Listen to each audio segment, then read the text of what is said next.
Questo è il fotovoltaico. Fotovoltaico, vedete, questo è il costo e questa è la richiesta del fotovoltaico.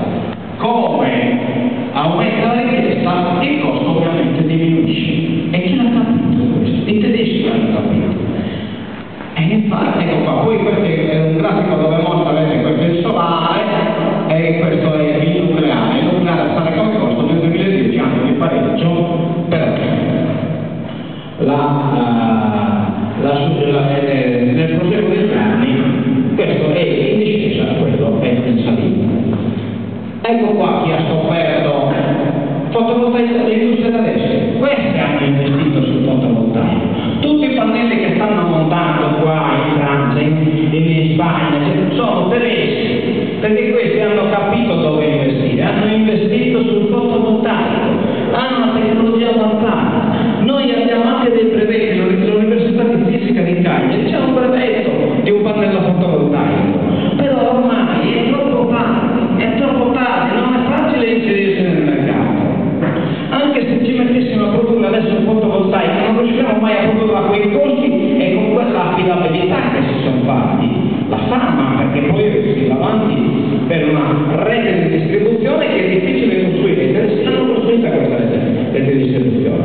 E qui sapete che sono tanti che fanno gli intermediari dei pannelli fotovoltaici, che sono scesi prima per 3 kW la correvano 25.000 euro, ma 3 anni fa, e 2 o 3 anni fa 25.000 euro. Oggi 3 kW costano 15.000 euro, l'installazione di 3 kW.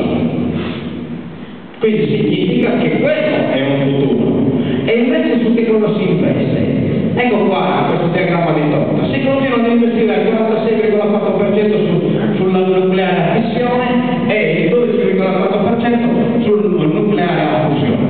Mentre dove si dovrebbe investire di più, cioè sulla bontà delle reti, perché la rete elettrica è come quella dell'acqua. E quella dell'acqua per che cosa? Perché sono delle fortissime perdite, perché si arriva anche al 70% di perdite. Se si investisse sulla bontà della trasmissione dell'energia elettrica avremo energia a costo zero, perché l'energia risparmiata non inquina, è energia risparmiata. Cioè, e quindi quello ha già inquinato, cioè se noi risparmiassimo il 10% di energia, quel 10% non inquinerete niente, perché per produrla abbiamo già inquinato, ci tratterete di recuperare energia che altrimenti andrebbe persa nella distribuzione e nelle reti. E vediamo la situazione in Sardegna. Vi ho detto, noi abbiamo 5.356 come proiezione nel 2015, oggi abbiamo 4.386 megawatt di potenza. Praticamente siamo nell'ordine di 3 centrali nucleari, da 1.500 megawatt. Da quella che stanno costruendo in Finlandia di 1.700 megawatt, nominati.